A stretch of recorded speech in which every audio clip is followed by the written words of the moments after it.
Welcome, welcome, welcome. This is Edna White. I am your host of Keeping It Real on Purpose. And you are listening to the most exciting show ever that will give you all the insight. But this series is all about real talk with life coaches. See, I know a lot of life coaches, and we have something to tell you to help you become better and have a better quality of life. Hey, mentally, physically, and all of that good stuff. So today, we have a great guest, Janet Krebs, if I'm saying it correctly. Yep. She is a speaker, an author, and a family facilitator. I'm excited to hear about that part. She helps families adopt a leadership mindset and empowers them to cultivate confidence. I love that. And self resilience in themselves and in their children. She has a rich career in consulting, human resources. I'm dying to hear about that too, and education. She spent over 14 years as Commander Krebs in a space flight simulator where she has impacted over 60,000 students. When asked her greatest accomplishments, she will answer without hesitation her two adult children, Benjamin and Elisa. Welcome to the show, Janet. Thank you so much. I just enjoyed it listening to you read that. That was you look so excited. Oh, that's great. Well, you know what? You feel good when you hear it, like just like read out loud. It's like, wow, that's me. That's me. Feel really good. Very So humbling. that's good. It's very humbling. It also defines the age, right? Because that's a lot. It's like, well, yeah, well, of course you've done all that. You're 60, so yeah, Right. you've done a lot of things. Right. Exactly. You put in the work. So there you go. Right. So tell me. I want to get right to it. I think I want to jump right to the commander part. That's what I want to get to. What was that? Tell us that story. That Well, sounds that's so actually exciting. so I learned very early that I was not designed to be a traditional classroom teacher that stood up in the classroom and just regurgitated information. Right. So I was always a little off. My my students Good. loved it. It was just a very creative classroom. Quite honestly, Edna, I didn't know any better, and so like my bar was up here, and it did. And I was in California, so and I Yeah. working in one of the most culturally rich, successfully culturally integrated communities in all of Northern California. Okay. And so, and my parents would come in and they'd be like, "How do you get this? How to get my kid to do this? I can't get them to do anything at home." And it was this. Fast forward, I'm working in this simulator, and so now I'm facilitating a curriculum that is embedded in the experience, but now I actually get to facilitate humans, fifth grade through adult, in the experience. And I That's learned right. a lot about how to motivate people, communication, because like it was a timed simulation. So Uh-huh. words mattered, what you Right. said, right? So like what you mean is what you say, because Yeah. you didn't have a lot of time to teach each kid. You had to facilitate them doing their part in the simulator. And so Right. after 14 years, I learned a thing or two about effective communication, effectively motivating kids of all like, and it didn't matter, Right. and there were no labels in the simulator. Let's just Wow, leave it. that's There were great. no labels in the simulator. You had a job to do. You were Hmm. part of the team. Somebody was counting on you to get it done, Yeah. and they did it all the time. And watching participants experience competence, and then you could actually physically see what confidence looks like. Wow. And have you ever seen that? Like think of, and then we Yeah. can bounce off of this because we could Okay. talk about this for an entire Okay. hour. But think about a sixth grader or a seventh grader that comes in and they have tremendous apathy about whatever it is that life, Yeah. right? Very Hmm. typical of today. And they Mm-hmm. come in, and so they're like this, right? Body Yeah. language is just, very disinterested. And now Yeah. they're in the simulator, and they have somebody like me in a Mm-hmm. uniform. And I'm like, Mm-hmm. well, you have a choice to make. But if you make the wrong choice right now, this Yeah. mission will not be successful. The choice is yours. Yeah. And then watching their whole body language just unfold and be like, well, I don't want that on me. Right. And then they're walking out of the experience like peacocks. Yeah. It was brilliant. It was Yeah. really brilliant. And I was Yeah. blessed beyond measure. The sidebar of that is because it was this cool place, a lot of parents came to observe. They were not Okay. they were not allowed to participate, but they could observe. And I was the devil about keeping them Oh yeah. Oh off. yeah. Yeah, because it's about the participants, not the parents. Yes. And we all know about those helicopter parents, Darren, Oh yes. Oh right? gosh. Yes. And they know who they are. So I will call them out all day long. But it was them that got me the idea to be doing what I'm doing today, because again, common theme. How did you get my Sally to do that? Or my son looks completely different here than at home. What's the secret? Right. And it was really funny because if I had $5 for every parent that invited me to come home to be Camp Krebs, I like, my kids used to say, well, Mom, maybe you should just like do a reality show and just sure. I'm telling you. Nanny 911. Yeah, right. I'm telling you. That sounds like a new show for me. I like that. Yeah, that sounds like commander in the house. Is there a commander? Yeah, whatever it's called. Yeah. But our hands are tied today. Nobody wants it. Everyone's shamed into believing that they're supposed to have all the answers. Yeah. And let's face it, right? So time, like, I don't know, I'm going to assume you're not 20, Edna. Forgive me. Yeah, no, not 20. No. Forgive me if I make that assumption, right? But no forgiveness necessary. Life is at us fast. Like it changes so fast right now. That I do not envy parents of today. And so I have committed this last hurrah of my professional career in coaching to families and parents so that they can get anchored in faith and family and create the legacy of connection. I really just believe that that's what we've left behind. Oh yeah. Yeah. Connection is so important. It's important in your life in general. I don't see that anywhere.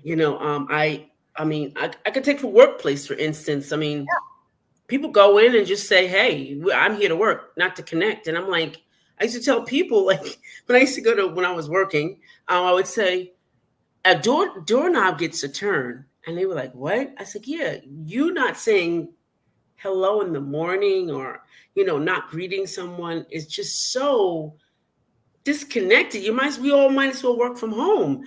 And do you realize we work 8 hours with people and don't form relationships? 8 hours. That's more than we spend with our kids. Literally, if we work. And we don't form healthy relationships. We form relationships, not healthy ones. Yeah, and Let's say that. the fun thing about it really endorsing connection in the home, is like you don't need a PhD, you don't need a huge bank account. I mean, like Post-its work. Yeah, like, all you need is like those are my favorite. Right, like get a Post-it. I mean, I've got a couple of examples that I could share, but it's like, it's free. Yeah. It doesn't cost anything. Right. But it requires one thing. You're right. What it is. And that's all you need. So how do you start to teach, so you're like the nanny that comes in and what's her name now? I can see the little black car. Joe. Yeah. Yeah.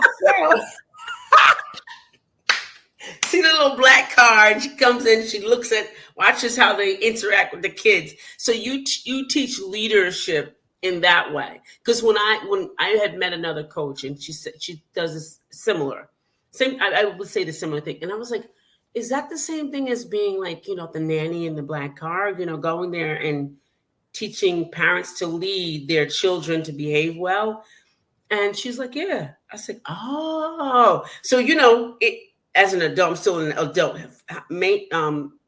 mindset. How do you help parents and children have leadership? Well, Tell us how that looks. it's a yes and. For me, it's a yes and. So, for example, let's just take a working family, right? And like, Yeah. there's never enough time, blah blah blah, and everyone's Yes. working, and I get that. That was me. I was a terrible stay-at-home mom. I was so much better working. But I did I made a very conscious career shift into education so that I could be on the same schedule as my kids. Anyway, I think at first it requires intention. Right. And if we swing over to like let's just say a working dad, right? Who says, Right. I don't really know how to connect with my kids, blah, blah, blah. So like, who is in charge of the family? Right. Who? Oh, you asked me a question? I am. So it's Yes. really funny because Well, societally, everyone says that the husband's the head, but it's usually the mom that's the one that's in charge of the family. well, right? here's a fun shift, because I am all about shifts. I call them parent shifts. As a matter of fact, I have a landing page that's named Parent Shifts where you can get fun, free stuff. If you are a parent, Yeah. then you are CEO, executive officer, CFO, financial officer, CLO, logistics officer, CSO, social officer, CMO, medical officer. So why do we not treat parenting like leadership? Right. It's Exactly. exactly the same thing. The Yeah. qualities, the characteristics of a good Yeah. leader are That's exactly good. that of a parent. That's And good. so when I make this point with parents, Yeah. single parents, I don't care whether you're a single mom, single dad, doesn't matter what the makeup of your family is. When you can recognize that you're stepping into parenting as a leader, I'm telling you, it gets a lot easier. Yeah, that makes sense. It gives you permission to be the leader. Right. Right. Like, I think all of it, like in the last decade, maybe decade and a half, we have lost our ability to give ourselves permission to step into a position of leadership. But boy, Wow. I'll tell you what that looks like when you give it back to yourself. That is golden. Yeah. Wow. Wow. That's good. So tell me how you would work with someone that has, that is working through generational trauma. So I'm big on that because of culturally, big on working through a lot of that stuff, and parenting sometimes as a single parent and as a Black single parent, we tend to parent by guilt. Like we're always overgiving and over accommodating, and then overcompensating. How do you begin to address or just take steps to not back away from that, but I would say get out of that habit, because it really is a habit, because you want to give your kids what you didn't get. Then because maybe you picked the wrong father, let's just say the wrong dad, and he's in jail or whatever, and you're like, oh my gosh, I got to do something for these kids, and so you overcompensate. How do you start taking steps to kind of step away from doing that? Because you're never going to stop being a parent, but I just ended my over parenting maybe 5 years ago, and my son's 42. So okay, so it takes some work. So how do you start to take steps from that? That is a multi-pronged question. So congratulations for giving the stumper. I may not be my brain is going 1,000 miles. So I may not capture them all. I will say, first of all, great question and very relevant for today. Yes. I would say, first off, awareness that Okay. you're even doing it is number Right. Right. one, right? Right. And in the same sentence, I am actually going to say, Edna, that that is not a cultural thing. Because No. if you Okay. think about families today, Mm-hmm. their complaint would be we don't have enough time. Uh, Right. and you've seen these kids that are plugged in all the time Right. because their parents either can't or don't know how to connect, going back to Right. what we were talking about. Yes. They just Yes. will put an appliance in front of them Right. or allow for them to Mm-hmm. retreat to their rooms, and then they don't have to deal with them or Right. engage with them. So I don't think that's a cultural thing. Okay. I think that's a condition of where we are today. So Okay. to your question, generational trauma, let's acknowledge you and I grew up when it wasn't trauma. Yeah. It was life. Mm-hmm. We were Right. just expected to Mm-hmm. accept that that's just the way things were. Right. We considered it grit. Right. We considered it self-reliance Right. and determination and like all of the resiliency. Like we named it different things. Mm-hmm. Learned now that many of those things can be considered traumatic. Mm-hmm. But in the interim, Edna, it didn't define, like, we're still standing here. We're solid Yeah. humans. Absolutely. And Absolutely. so I would say when we give it attention, we exacerbate its power. Okay. And I'm not saying that it's not real. I'm just saying let's put it in perspective. So Mm-hmm. when it's really trauma, Right. we deal with the trauma. Right. We give ourselves permission, there that Mm-hmm. word comes up again, to deal with it as trauma. Right. Acknowledging feelings, having conversation about it Mm-hmm. so that we can move towards a resolution, or at least putting it in a box where it no longer is a ball and chain, right? Yeah. I'm not downplaying trauma. I'm just saying that that word has morphed into so many different Mm-hmm. meanings in the last Sure. 4 decades that we Right. just have to really, I think we need to really be careful that we don't Mm-hmm. overgeneralize Gotcha. things that fall in as trauma. Gotcha. Yeah, I get what you're saying, but coming from my perspective, I think what I should have made clear is um, when you're brought up in poverty, and then you all of a sudden you get a job, right? And you come from poverty, you get a job, you want to give your children everything you didn't have. That's what I mean. Is that poverty is part of culture of certain cultures. So um, it it does do damage. It does do damage. I know that for a fact for myself. I mean, it does do damage. It does inflict your adulthood. It does change the way you have relationships because of your focus on that particular thing. Well, this is where I'm from, and this is I didn't have anything, and I have to have this. So I know that it it does show itself that way. So maybe that's what I should have said. From my perspective, I should have said myself.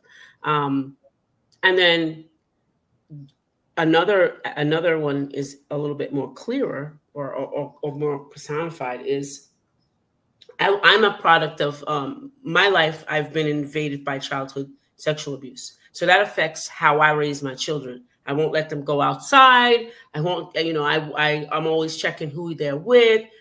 It's a lot of that. It's a lot of that. So I'm asking, how do you start to step away from that? I know that I did that a lot, and I've always have my antennas up, and that's a trauma that it's a result of trauma. You're over compensating somewhere. So it's Right. still overcompensating. And that's real trauma. Mm-hmm. But and I'm not making it about my point, but that's where we've gone wrong. Your Right. trauma, which is real trauma, Mm-hmm. it needs to be dealt with and understood so Right. that you can, work with it, work around it, Right. work through it, and Right. work on letting it go so that you don't carry that to your grave. Yeah. And we lump that into other traumas that are, by today's standards, not really trauma, right? Right. No. Then that's where I think we get ourselves in trouble. Back to your point, though, how do we work with that? You Mm-hmm. work with that. You work with that very intentionally. Okay. And again, giving it a voice Mm-hmm. is step one. Giving Right. it ears, giving it a reality.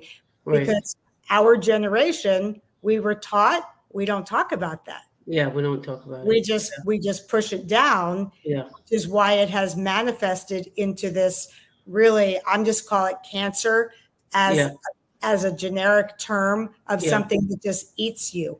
Yeah. That's what it does. Sure. And that's absolutely and on every angle. that's what we did. We choked it all down. Right. So we have to give it a voice so that we can get it up and out. Mm-hmm. Yeah. So we have to get, okay. So acknowledging, really working on it, putting in the work. That's, and I know that's from my point of view, that's all I had to do was like put in the work. I really had to stop running around, like the parents who are too much, there's not enough time in the day. It's really just stop and say, hey, I gotta fix this. Because I didn't want to give it to my kids. I didn't want to give it to my grandkids. I was thinking about that, I didn't want to keep it going. So yeah, I wanted to kind of like let me be the last of the last, you know what I mean? To kind of nip this in the bud. So yeah, that's good. So leadership in children, what does that bring about if you're working with the and as a result in children? Whew. Man, we should have planned some simpler questions, lady. You're just like choosing these. I live 30,000 feet, so man, like we could be here for hours. There are so many. Like all you have to do is Google leadership qualities and characteristics. The list, the top 6, the top 12, the top 20. Right. Like you can pick, so many. I focus on 3. Okay. I call them the 3 C's because I think they're the most pertinent to family. And they are create a vision that is in alignment with the people that you actually live with and that is realistic. Number 2 would be communication. And number 3, which we've touched on, is connection. Yeah, and I really believe that those 3, and that's a great place to start. I think when I work with families and we really dive into those 3 things, because any good leader knows where the ship is going, right? And like, what's good for this family right now? For example, people listening might be like, I don't know what that means. Like, if you want your kids to leave, then stop doing things that they can do for themselves.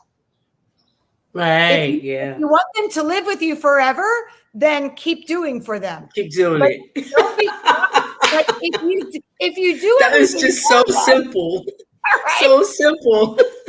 I love parents who are like, my child left and they got their first job and they're throwing all their money away and spending it. I'm worried that they're not going to have any money to pay their bills. Well, at what point did you teach them budgeting and financing? Right.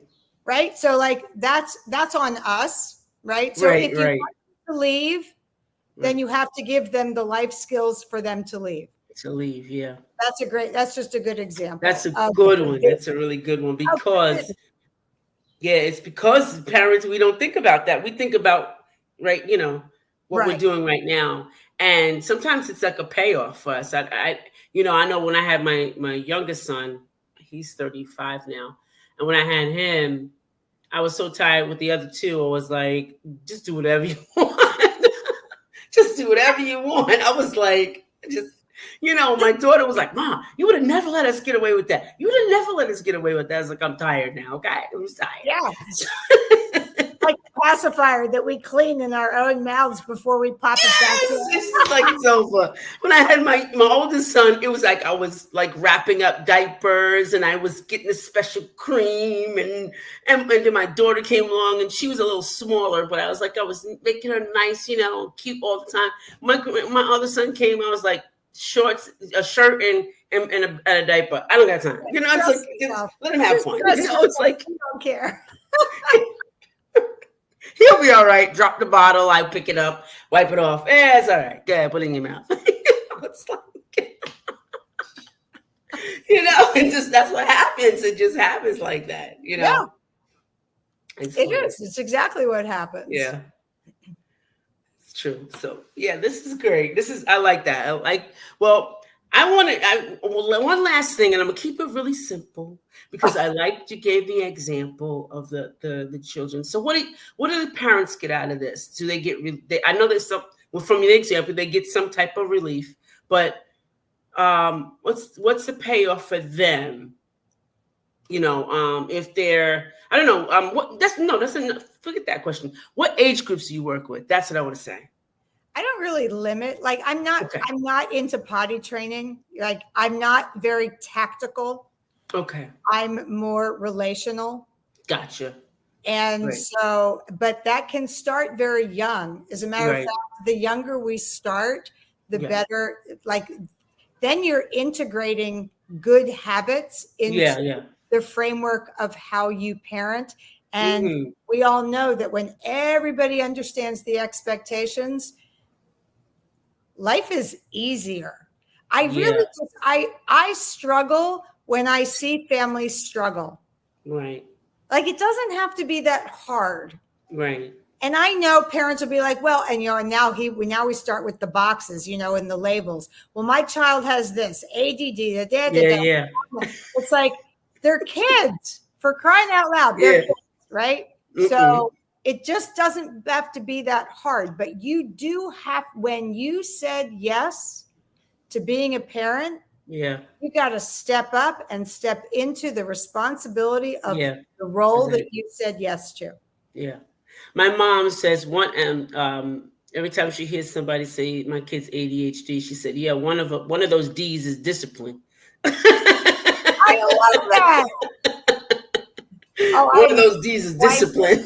I'm swiping that. That's fantastic. Yeah. She'll tell me, tell us that, because my mother was one of those working moms, and I was the eldest, so I was I was taking care of the siblings, when she was working. So, but she tried to balance everything. She tried to give us things to, time to play, then give us discipline as far as what we should be doing and how to do things. The only thing I didn't like was cooking. I was like, you can have that one. You can have them. But she gave us, a lot of things, but, all other things, with layers. I will say that. But my mom tried to do a lot of that stuff. And I can understand her generation now. I couldn't understand it then. But I think that, that's kind of what you kind of teach is like, understanding it before you get to that, understanding it later on. Now you see it now. Understand it now. Mm-hmm. Yeah. And I think what it looks like for parents is empowerment. Yeah. Right. And when they start to see the results of their work, when they see the results of their investment, what's the ROI, right? They start to see it. We all know that people, parents all the time, how am I supposed to teach my kid confidence? Well, you allow them to be competent, and competence breeds confidence. Right. It's the same for parents. Yeah. Once they start to see that what they're doing is actually working and making a difference, now they've got the puffy chests, and they're like, my favorite moment is when I have done this before in the past, husbands and wives, they look at each other on the Zoom call and they're like, that's easy. Why didn't we think of that? Right? Yeah. But sometimes you're so knee deep in the weeds. Right, exactly. You can't think. You can see it. You're You can see it. In it. It takes somebody objective, number one, and number two, we just don't give ourselves permission Yeah. to, like, we get coaching for everything, finances, weight loss, medicine, you name it. We get coached for everything. But the one can't, like, that parenting, oh, I'm supposed to have that figured out.